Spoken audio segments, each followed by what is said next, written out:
ਗੱਲ ਸੁਣੋ। जी ਕਿੱਥੋਂ ਆਏ ਜੀ? ਬਾਹਰ ਸ਼ੋਰ ਕਿਉਂ ਇੰਨਾ ਪਿਆ ਸੀ ਅੱਜ? की तेन दसा यकीन कर मैं ना परेशान आना ना परेशान आ कोई पुछो ही कुछ ना मैनू पता अज चलिया कि साढ़े ना हुंदा की पिया ਉਹ ਮੈਂ ਤੋਂ ਬਾਹਰ ਨਿਕਲਿਆ ਤਾਂ ਨਾ ਸ਼ੋਰ ਬੜਾ ਕੀਤਾ ਸੀ ਤੇ ਸ਼ੋਰ ਦੇ ਵਿੱਚ ਹੀ ਨਾ ਤੇ ਮੇਰੇ ਫੋਨ ਦੇ ਉੱਤੇ ਬੈਲ ਵੱਜੀ ਤੇ ਮੈਂ ਨਾ ਕੱਲ ਪਰਸੋਂ ਦਾ ਮੈਸੇਜ ਛੱਡ ਰਿਹਾ ਜੋ ਬਾਰਡਨ ਨੂੰ ਮੈਂ ਕਿਹਾ ਚਲੋ ਸਲਾਮ ਦਾ ਕਰ ਲਈਏ ਇਹਦੇ ਨਾਲ ਤੇ ਉਹ ਵਾਪਸ ਫੋਨ ਉਹਨੇ ਕੀਤਾ 2-3 ਦਿਨਾਂ ਬਾਅਦ ਉਹਨੂੰ ਪੈਗਾਮ ਮਿਲਿਆ ਮੈਂ ਕਿਹਾ ਯਾਰ ਬਾਰਡਨ ਭਾਇਆ ਨਾ ਉਹ ਜਿਓ ਮੇਰੀ ਗੱਲ ਸੁਣ ਕੋਈ ਤੂੰ ਤੇ ਨਹੀਂ ਹਰਕਤ ਕੀਤੀ ਸਾਡੇ ਵਜ਼ੀਰਾਂ ਨੂੰ ਲੈਟਰ ਲਿਖਾਉਣ ਲਈ ਵਿਚਾਰਾ ਪਰੇਸ਼ਾਨ ਫਿਰਦਾ ਪਿਆ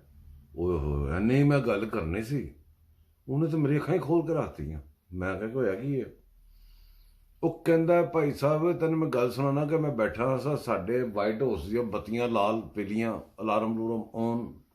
ਸਾਰੇ ਮੇਰੇ ਕਬੀਨਾ ਦੇ ਬੰਦੇ ਸੱਜੋ ਖੱਬੇ ਸਾਰੇ ਦੋਸਤ ਮੇਰੇ ਵੱਲ ਭੱਜਣ ਲੱਗ ਪਏ ਮੈਂ ਕਿਹਾ ਹੋਇਆ ਕੀ ਉਹ ਕਹਿੰਦਾ ਨਹੀਂ ਜੋ ਪਾਕਿਸਤਾਨ ਦਾ ਪ੍ਰਾਈਮ ਮਿਨਿਸਟਰ ਹੈ ਉਹਨੂੰ ਕਿਸੇ ਨੇ ਧਮਕੀ ਦਿੱਤੀ ਹੈ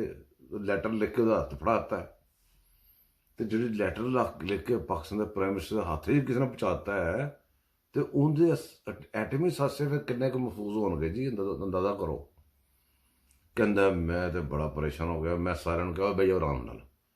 ਮੈਂ ਉਹਨਾਂ ਨੂੰ ਪੁੱਛਿਆ ਮੈਂ ਕਿਹਾ ਉਹਨਾਂ ਨੇ ਦੱਸੋ ਕਿ ਉਸ ਕੰਜਰ ਨੇ ਮੈਨੂੰ ਕਿੰਨੇ ਫੋਨ ਕੀਤੇ ਨੇ ਮੈਂ ਕਦੇ ਚੁੱਕਿਆ ਉਹਨੂੰ ਸੀਰੀਅਸ ਲੈ ਰਹੇ ਹੋ ਤੁਸੀਂ ਔਰ ਦਫਾ ਮੈਂ ਉਹਦੀ ਗੱਲ ਹੀ ਨਾ ਕਰੋ